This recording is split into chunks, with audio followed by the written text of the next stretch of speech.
Yung universal healthcare yung pangunahin, yung pangalawa na mas mahalaga ay yung universal healthcare ay polisiya.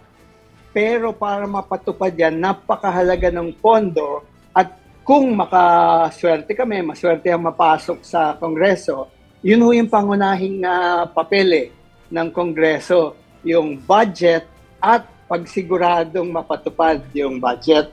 Tapos yung huli, dahil sa dalawa lang ang allowed sa akin ni Mama Sel,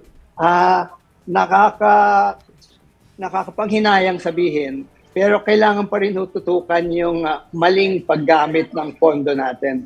Kasi may pondo na tayo, sa tingin ko sapat ang pondo, pero kung gagamitin mo sa kalokohan, nasasayang po